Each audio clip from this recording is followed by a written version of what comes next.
you said that the media only was there for one day. And they were there for one day at OTAs. Not full contact, not full practices.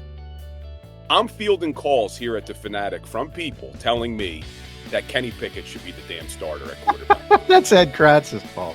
Dude, it was May 25th, literally.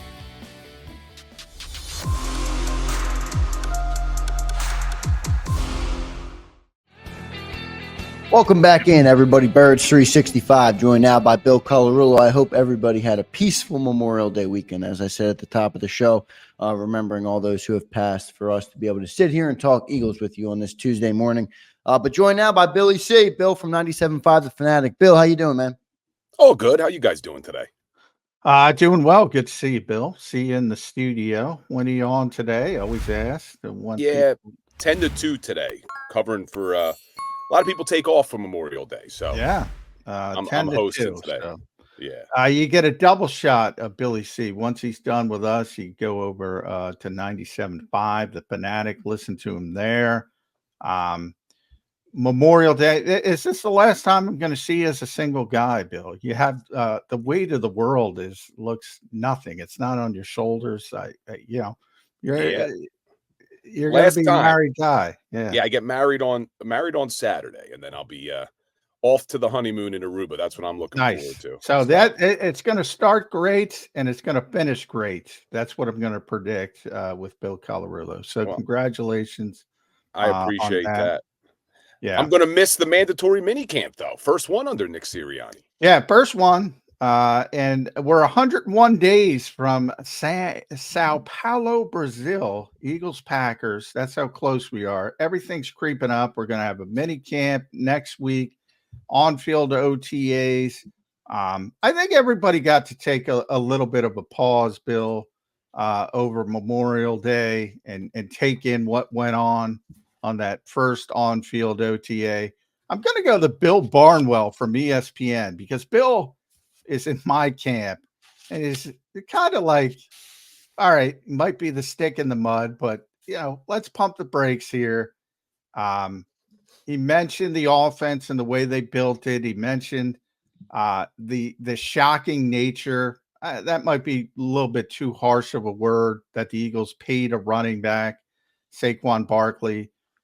Mentioned this 3.9 yards per carry last season, the significant injury history, the hit rate on second contracts for running backs is very low. You have all that, plus you lose Jason Kelce. And it's ironic, Bill, that the two positions they aren't paying on offense are right guard and center because you have Cam Jurgens on a rookie deal, Tyler Steen on a rookie deal. Those are the biggest question marks. Are we overrating this offense? I don't think we're overrating the offense. I think that you can't expect Cam Jurgens to be Jason Kelce, but there's probably no Jason Kelce's in the NFL right now. You look at the Kansas City Chiefs. Humphreys is a pretty good center. But we were spoiled here having a center that was that good. That's usually not a position you invest a ton of money in. There's a reason why left tackles get drafted in the top of the draft in the first round. Centers don't.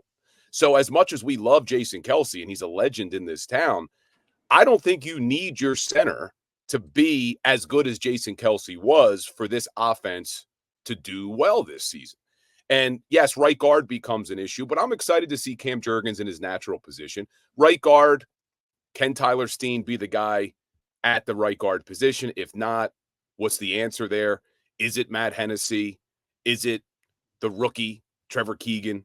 So we'll see what happens, but I don't think we're overrating the offense. I think that when you have that many skilled position players and you have a Kellen Moore who's going to be able to figure out ways to take advantage of all those weapons. We saw him do it before. We're not asking him to do something he hasn't already done. He had the number one offense in Dallas when he was there. So I don't think we're overrating it. I'm excited to see the offense. I think that the main issue, and you probably would agree, isn't going to be the offense this year. It's going to be the defense. And last year we thought, well, the offense will be good enough that it won't matter how bad the defense is. It won't matter that you let both of your linebackers walk Do you let both of your safeties walk? The offense is going to be so good, it won't matter. Didn't really work out for us. Bill, how good does the defense have to be for that to not take place this year? Me and Johnny Mack have talked about this a little bit this offseason. They're not going to be a top 5 defense. They don't have the talent on the roster to be a top 5 defense. But how good do they have to be to win enough ball games or to cover the difference from the offense? Is it top 15? Is it top 10, top 20? Where do you think Vic has them playing this year, and what does he need to have them playing at for them to be successful? Well, history would tell us that they'd have to be top 10 to go to the championship game because they've never been to an NFC championship game not being in the top 10. Now, that may be a lofty goal to go from 30th to top 10. I would be happy if they could just finish in the top half of the league. If they could be in the top 15 of the NFL, I do think that the offense couldn't be good enough. But for me, I'm more concerned about the takeaways because you look at the 2022 team, and not only did the offense do a really good job of protecting the football better, the defense tore away a lot more. So you were able to finish as a +8 in the turnover differential department. Last year, with the offense turning the ball over, the defense not taking it away as much, you finished as a -10 turnover differential. So I could probably tell you nothing about last season. You could watch 0 games last season. And if I told you, hey, they went from a +8 to a -10, you would say, wow, probably not as good of a season. So I need to see this defense be more opportunistic in creating turnovers. And I think they've done a good job at adding pieces who can do. Saul Chauncey Gardner-Johnson has the ability to get interceptions, create turnovers. I think some of these young players will be able to do that. But I think a lot of it does start with our front four getting pressure. So we have to hope that Bryce Huff can be more of a every down back, that Nolan Smith can take that leap. But if these guys can get pressure on the quarterback, it'll have that ripple effect throughout the defense, and what I hope causes more takeaways. Yeah, it's interesting, Bill, because I agree with you. And you mentioned that would be a monumental leap to go from 30 to 5, but they went from 3 to 30. Yeah, if you want, good point. If you want to look at it from the perspective that's kind of amazing that they fell from 3 to 30. And I think you're right. I've kind of mentioned the only difference between the 2022 offense and the 2023 offense was the turnovers. Really. Yeah. In situational football, this shocks people all the time. 3rd and 4th downs, they were actually better than the 2022 team, but they didn't take care of the football nearly as well. And when you turn it over, that affects so many things. You're obviously you're off the field, and when you're off the field, that means your defense is back on the field, and that means bad things can happen to the defense, short fields, things of that nature. So I think playing a cleaner game is, priority number one. And by the way, to Kellen Moore's credit, when people are talking about the motion and the bunches and the more Jalen Hurts under center, when he got asked what's the most important part of your offense, he said clean operation, which means execute, don't turn it over, just do what you're supposed to do. I really think it boils down to that, and that'll help the defense. But CJ's an interesting guy from this perspective. A lot of Eagles fans, and I get it, believe me, they have turned the page on Avonte Maddox because he can't stay on the field. Well, CJ Gardner-Johnson, when he was here, missed 5 or 6 games with that lacerated kidney. Not A little bit of a fluky injury, but fluky injury. Not saying he should have been on the field, obviously. And then last year he tears his pec in week 2. Ironically, the same week that Avonte Maddox tore his pec in week 2. And he entire season in Detroit was basically wiped out. He managed to make it back like Avonte late in the season, but wasn't effective, wasn't a part of the rotation that much. Why is the assumption that CJ is going to be durable and Avonte's not going to be durable? It's a good question, and it's not just Chauncey Gardner-Johnson on that back end. Reed Blankenship hasn't stayed healthy in 2 seasons. We haven't seen him play a 17-game season. We haven't seen Sidney Brown. I know he's only a rookie, but he got hurt at the end of last year, tearing his ACL. So you look at the entire safety group, there's no guarantee that any of these guys are going to be able to stay healthy for a 17-game season. That's why I think last week we were talking about, I'd like to see them maybe bring in somebody in that room. Now, I know they did try at OTAs last week. They had Avonte Maddox play a little bit back there at safety. Yeah, add another injury guy to the room. Yeah. So you just got a lot of potential injuries on that back end. But you're right. If we're going to say, hey, we can't rely on Avonte, well, can you really rely on some of these other guys? Now, Chauncey Gardner-Johnson, it was 2 weird injuries. The laceration of the kidney or the liver? Which one was it? I always forget. Kidney. The kidney. So he lacerates his kidney, then he tears his pec. A little bit weird injuries, but I think it's also because, and this is what we love about him, he throws his body around. So you have the potential of getting those injuries. It's the same reason why I have concerns about Sidney Brown staying healthy. He throws his body around. So it is a big question mark on the defense. In fact, one of the topics I wanted to talk about today on the air was we keep talking about all the question marks on this defense. Well, let's look at it the opposite way. Are there any sure things on this defense? Because you got Darius Slay, who's 33. Everybody's excited about Jalen Carter, but we don't know if he can do it for a 17-game season. I think he can. But really, I look at the defense, and I'm done asking, wow, what are the question marks? And I'm going to start asking, well, what are the sure things? Because I'm not sure there are any. Yeah, I mean, if C.J. Gardner-Johnson goes down like he has both times in the last 2 seasons, it's the same defense. Except you're relying on more rookies than you were last year with James, assuming James Bradbury's out the door. I think there's that's more. A tall order for Vic Fangio, though. I think there's more upside to this defense than there was last year. Like, I think the ceiling is a lot higher when you've added a guy like Devin White. Now, Devin White, major question mark. But if Vic Fangio can get him playing at a high level, the ceiling's very high. We know hope is not a strategy, Bill Colarulo. No, hope is not a plan. Yeah. That is correct. But if he can, but I do think the ceiling's a lot higher when you look at the players and the personnel on this defense compared to last year. Like, you looked at the linebackers last year in Nick Morrow and Zach Cunningham, Shaq Leonard. You know, if Devin White can start playing to that top 5 talent that he was when he got drafted, if Nakobe Dean can stay healthy and be the guy he was at Georgia, and then talking about the safeties, if all these guys stay healthy, if these corners take a step forward, everything we're hearing is Isaiah Rodgers looked good. 1 day of OTAs, but he looked good. Quinyon Mitchell, can he make the transition? So there's a lot more upside. You know, can Bryce Huff be a replacement for Haason Reddick? Can Nolan Smith show he's worthy of that 30th overall pick? A ton of ifs, but there is a lot more upside, in my opinion, than you had last year's defense, but certainly no guarantees. Yeah, with Isaiah, it's funny. I mean, we can only talk about what we saw. We were in there for 1 day. We'll be in there for 1 day later this week. And one of them was Isaiah Rodgers. And I think we were all pretty impressed. From my standpoint, it was, you know, the guy hasn't been on the field in over 500 days. So you expect to see some rust, and he looked pretty confident in what they're doing, which is not real football. But, you know, I don't even – go ahead, Bill. You said that the media only was there for 1 day. And they were there for 1 day at OTAs, not full contact, not full practices. I'm fielding calls here at the Fanatic from people telling me that Kenny Pickett should be the damn starter at quarterback. That's Ed Kratz's fault.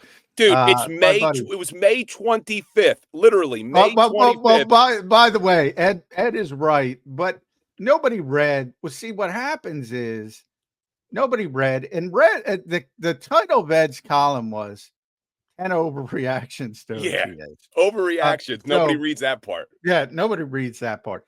And then somebody else aggregates it and says, and I said the same thing on this show, and I wrote the same thing. Kenny Pickett was sharper than Jalen Hurts on the 1 day of OTAs, and I put in all the context. Yeah. AJ Brown was the only, top tier. Devontae wasn't there. And AJ's not doing a ton. He was out there early, but Joseph Ngata was the starting outside receiver. Joseph Ngata was the outside receiver. So Kenny, in a lot of ways, Kenny had a group that was more discernible as second teams. Plus Kenny Gainwell. Guess what?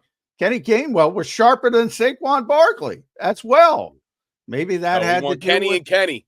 Kenny yeah, and Kenny. That's the offense Kenny and going Kenny, forward. the Kenny and Kenny offense. But I was But losing yeah, my mind, John. And then the guy, I said to the guy, I said, who called, I said, "Are you serious right now?" I'm as serious as a heart attack. And then he went on to compare that the Steelers failed Kenny Pickett because if they would have built around him the way the Colts built around Peyton Manning, I said, whoa, whoa, so now you're comparing Kenny Pickett to freaking Peyton Manning? I can't yeah, take our fan base sometimes, man. I love us. But at the same time, May yeah. 25th, and we're calling for the Here's backup what I quarterback. say. Here's what I say about Kenny Pickett. If he has to play a game or two, and you don't want that, if he has to play a game or two, I think the Eagles will be better equipped to win a game or two than they would have been with Marcus Mariota. So I do think it's a slight upgrade, but it's very early in the process, and we'll see him in training camp. But yeah, he looks sharp in OTAs one day in May. It doesn't mean that much. But I liked the move because what you're saying is, look, the whole point of a backup quarterback is if your quarterback, your starter goes down for a couple of games, you want to have a serviceable backup that can come in and steal you a game or two. We still have the visions of Nick Foles going crazy and win us a Super Bowl. That Yeah. is not a likely scenario. You want to have a backup that can come in and that can win you a couple of games when your starter's out for a small period of time. And I think Kenny Pickett can do that. Who should know that better than the Philadelphia Eagles fans? I mean, Yeah. we got one Super Bowl. It came from a That backup was quarterback. wild, Carson Wentz was en route. No guarantee he was going to finish it, but certainly was going to be in the conversation to be MVP of the NFL. And you have people who watch that, and I get it. I mean, they won the Super Bowl. Nick deserves all the credit in the world.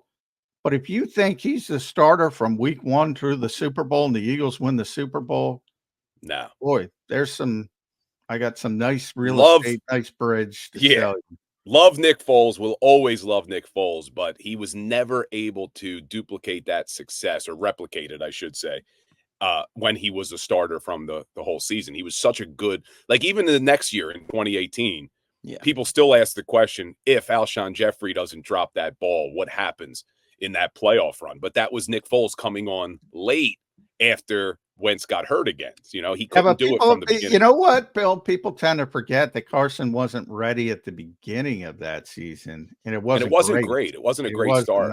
Point to put it mildly, Nick was not playing great. And I don't want to re-legislate that, but it's still amazing though. Every time we bring up Nick Foles, you got to go back and remember talking about fans asking for Kenny Pickett. If you remember correctly, the end of the season before the playoffs start, Nick didn't look great in those 2 games, and people were calling for Nate Sudfeld. Fans wanted Nate Sudfeld to start the playoffs. To the point, Bill, that, and this was written about extensively at the time, and we all wrote about it. Doug said, we got to scrap everything.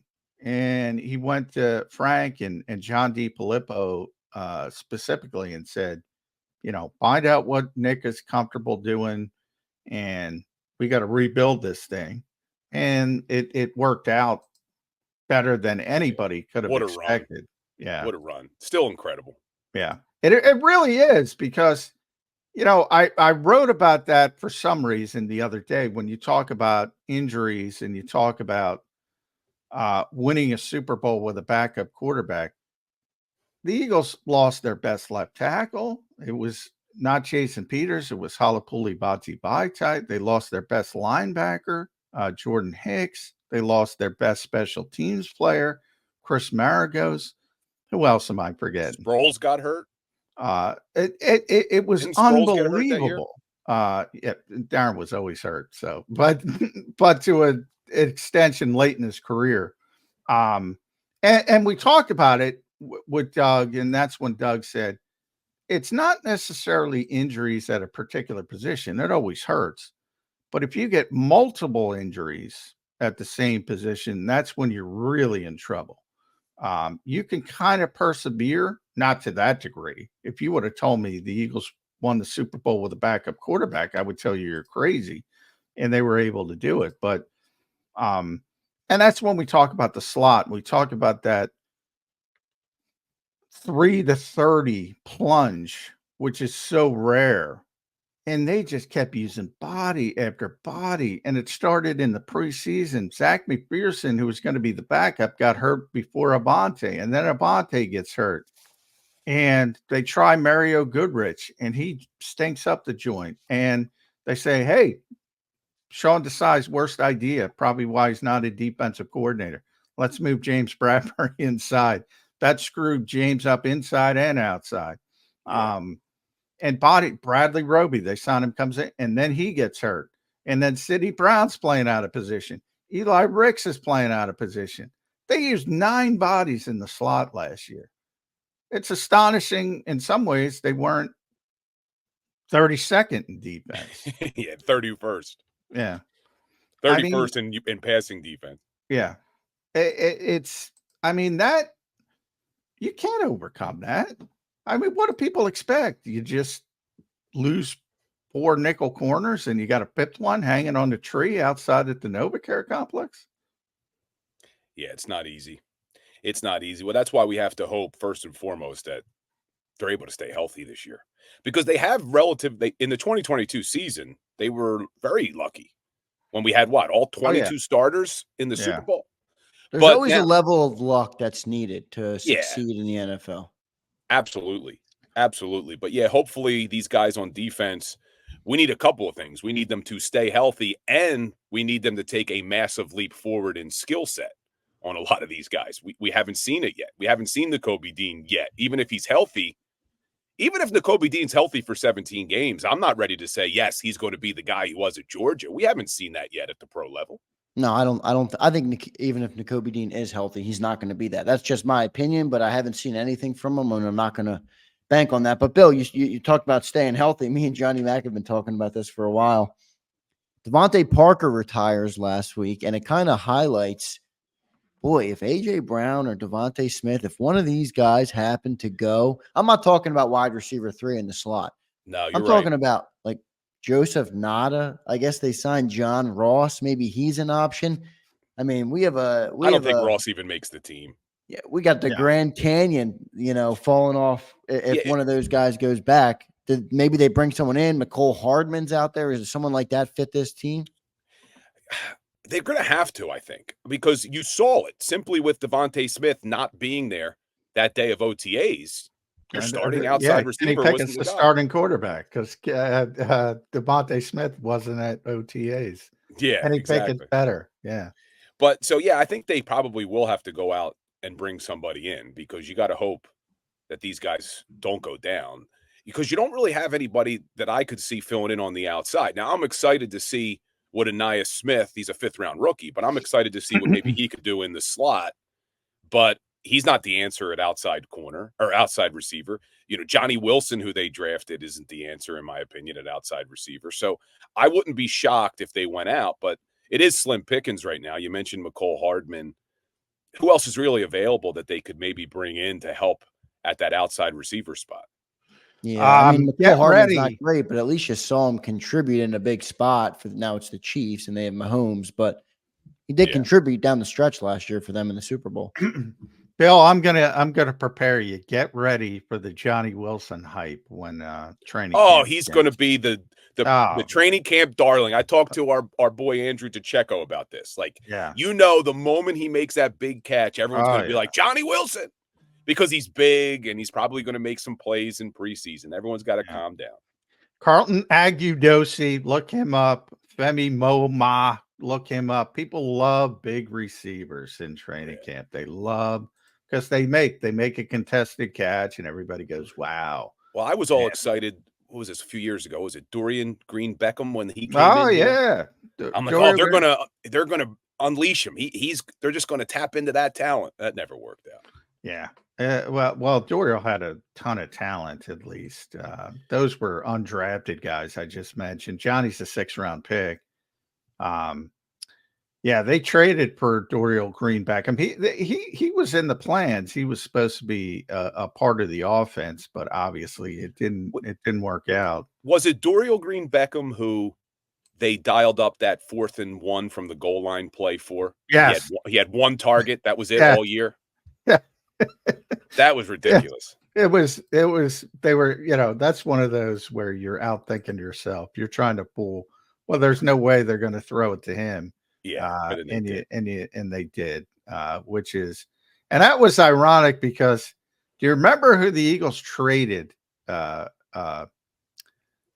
to Tennessee for Dorial Green Beckham? If I'm not mistaken, this is going off memory. Was it Dennis Kelly, the offensive It lineman? was Dennis Kelly. And who was back last year? Dennis Kelly was back last year. So I have to look up. It was like 2016. They traded him for Dorial Green Beckham. And everybody was like, well, you just traded Dennis Kelly. And meanwhile, Dorial was out of the NFL. That was his last stop here. And then he was out of the NFL. And Dennis Kelly was still plugging along and was back with the Eagles last season.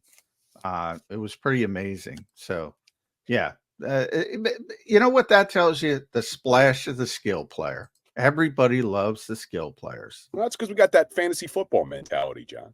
Yeah. Well, everybody does. That's even the NFL has it now. We all do. Everybody's got the skill position. It doesn't move the needle when you say, "Oh, we signed this guard," but it really moves the needle when you sign a Saquon Barkley. Yeah, I mean, and it really has moved the needle. That's kind of my point. That's why I started this conversation with Barnwell, who wrote. It's like it really moves the needle, and it's like. All the hype is centered on this one guy. Well, look, the Eagles know what they're doing, John. So leading up to free agency, all of the conversation here in the chat, on the radio, a lot of people were being negative about the Eagles. The moment they signed Saquon Barkley, everything changed. Is it about PR? They won the PR battle. I'll give you that. I think that's the only thing they're concerned about, but I do think that Howie Roseman has his finger on the pulse of this city, and he knows what to do to get the vibes in the city and everybody chatting up again. But his job is difficult because sometimes the city is wrong. But that doesn't mean Howie's good with the pitchforks and the torches coming out. Howie doesn't like that.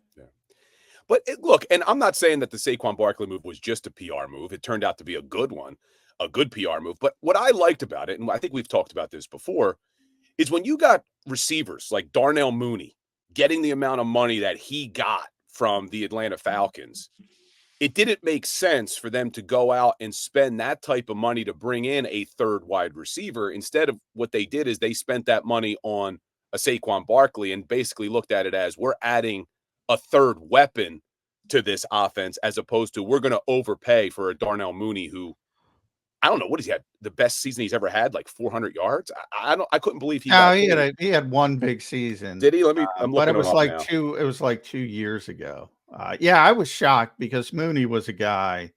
He's a guy. Jody thought he was, Jerry Rice. I was like, I thought the Eagles could have gotten him for 1 year. Oh yeah, he had 1,000 yard. Yeah, last year he had 414 yards. The year before, 493.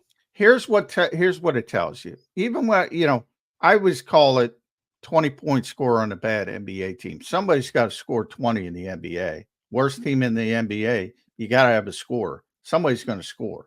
Yeah, that was Darnell Mooney on the Bears that 3 seasons ago, whatever it was.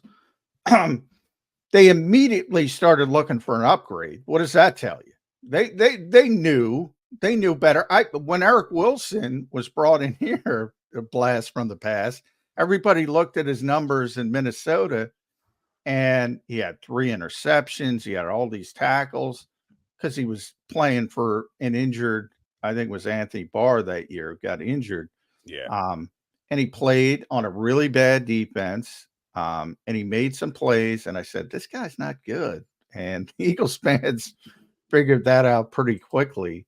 And they gave what? They gave Saquon 3 years, $37 million, right? Yeah, it's not even about the contract for me. But what I'm saying is Darnell Mooney got 3 years, $39 million. So I would much rather put that money into Saquon than a third wide receiver with that skill set. I see what you're saying, Bill. They're dropping the position out of it and saying Darnell Mooney, Saquon Barkley, what player makes a bigger difference on our team? Look, From that perspective, I understand. I generally give Howie Roseman, people listen to me all the time now. I think generally he makes really good decisions. Generally, I understand his thought process. I get all his spin. I heard the weapon stuff. I heard the market correction stuff. Bottom line is he helped create that market. And everybody followed in his footsteps because he was right. Yeah. And now he's doing a 180. Yeah, I think Xander's right. The pitchfork's got to him. And that's definitely. And I go back to Barnwell because people think I'm hating on Saquon Barkley. First of all, Saquon Barkley's a tremendously talented player. All indications, I've talked to him twice now. He's one of the best guys in that locker room. He's going to be a leader. He's a great player, but that doesn't change the on the field stuff. And nobody was scared of that New York offense. And you could blame the supporting cast and everything else. But this is Barnwell. This is not me. This is Bill Barnwell. So direct your hateful emails to him. So much of what Philadelphia has done this offseason feels like a reaction to what went wrong down the stretch during its brutal end to 2023. In other words, reactionary.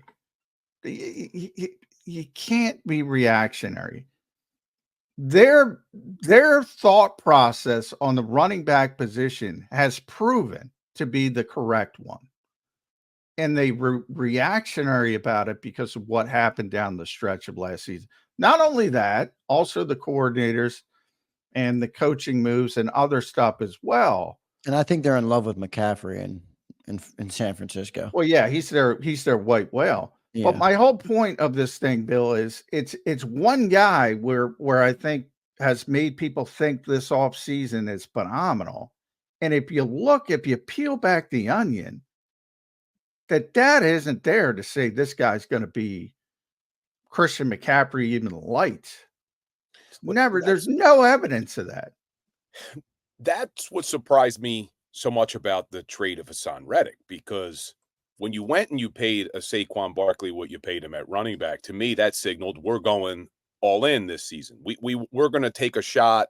We're going to pay a running back a ton of money who does have an injury history because we're going all in. But then you turn around and you trade Haason Reddick. And I thought once they traded Reddick, I'm still waiting for news that the New York Jets gave him this big new contract extension. And we haven't seen that yet, which is blowing my mind as to, well, then why did we have to trade Haason Reddick? Why did you have to trade your best player?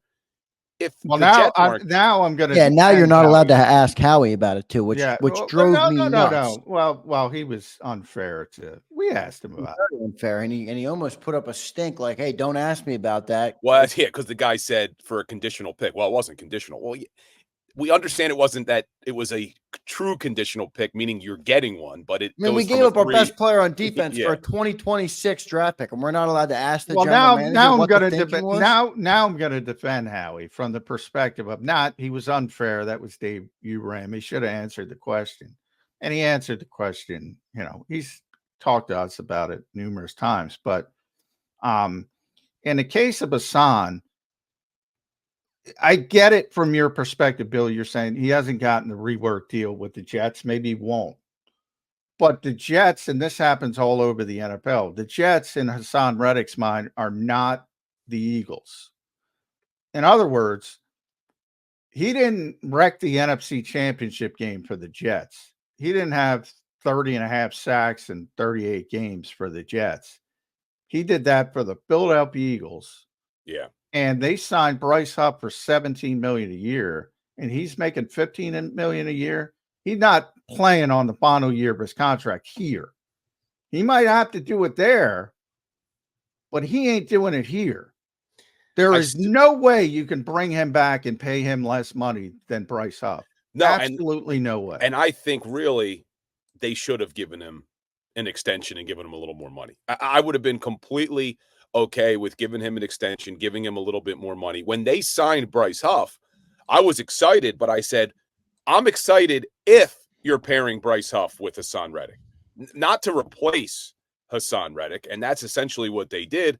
And we've seen this before. I mean, you look at the Chicago Bears last offseason, they went and said, here, you want our starting linebacker from last year? We got him in Nick Morrow, and they went and signed TJ Edwards. So the Jets were willing to let Bryce Huff walk out the door, and they think they've upgraded to Haason Reddick. I just don't see how we got better by making that. No, switch. we didn't. And my biggest, like, it is why go get Bryce Huff then? Like, if Haason Reddick can play out the contract, though, he's not in New York. He's not here. That's what I'm that's saying. the thing. He What wasn't. do you not have here? And John's right. I talked to a couple people too who said Reddick wasn't going to play this year under that deal here in Philadelphia. That's the only part I'm trying to say. People and my thing is doing with the Jets. They should have given him an extension. Like, you have the money under the cap. We know the cap's going to go up again next season. I think you could have made Reddick happy, given him maybe a 2 or 3 year deal, give him a little bit more money. And I think it would have been worth it because, especially, I know some people are saying, well, he's 30. Edge rushers can play as they're older. We're seeing it with Brandon Graham. He had his best season 2 years ago at 33, 34 years old. So I'm not as concerned paying an edge rusher who's 30 years old as I would be paying a James Bradbury or Darius Slay, because the corners, you could see when they lose a step, it could be over. Yeah, I was just talking specifically to the people who say he's playing under that contract with the Jets. He might, but he wouldn't have played under it here. Simple as that. All situations are not the same. So as long as you acknowledge, well, yeah, they had to tweak his deal. They had to give him something. They had to put him up above Bryce Huff. I'm okay with it because, yeah, I'm with you. It's very unlikely Bryce Huff is going to hit the ground running and be as impactful as Haason Reddick. And that's the Eagles. That's up to their evaluation. It's not only about Haason Reddick. That's what also pissed Howie off. It's about, it's about Nolan Smith. He's got to get better. Yeah. It's about Bryce Huff. It's about Josh Sweat. He's got to get better than what he Sweat's was. in a contract year. I mean, Sweat, if he has a good season, he's gone. Number 19, Josh Sweat. What is that? Hideous. Yeah, terrible. They should have told them no, you're not doing it. Yeah, I don't know why he did that. Everybody make sure you follow Bill on Twitter, though, and all his social medias, not just Twitter. Bill is, if you're an Instagram guy, Bill is excellent on Instagram, his YouTube channel, his Twitter account, even his Facebook. So Bill is a social media savant. Trying, man. They got me on the air so much, I haven't been able to post as much as I like. Yeah, but anybody, if you're out there on social medias, make sure you do follow Bill. Bill, 10 to 2 today, right, on 97.5? 10-2. I'm going to be joined by Amy Fadul's co-hosting with me today. So I like Amy. She does a good job. Love Amy. Amy's great. We've had her on JAKIB a bunch, and she always does a good job for NBC Sports and 97.5. So good stuff there. Bill, thanks for joining the show, man. We appreciate you being here. Appreciate you having me. I won't see you next week. I'll be sunbathing. Congratulations, Aruba, Big Bill. Enjoy it, buddy. If so you're going golfing, if you find some time, there's going to be winds. So, I don't know if you want to go there. Always wind. Yeah. So, all right, boys, I appreciate you. I'll talk to you soon. All right, Bill. Thanks, man. There's Bill Colarulo. There's Bill Colarulo joining the show. We appreciate Bill joining. About to be a married man on Saturday. So we thank Bill for coming on just a few days in advance of his wedding. We're going to have Jeff Kerr coming up in hour number 2. Johnny Mack and I will come back after the commercial break, put a couple little preview of the week, of the week 2 of OTAs. Eagles are back out there today. Johnny Mack won't be back there till Thursday, but got to be something Johnny Mack is looking for, so we'll talk to him about that coming up next on Birds 365. If you missed any of today's show on the JAKIB Media channel, listen to the podcast on your way home. Available on YouTube, Apple, and Spotify.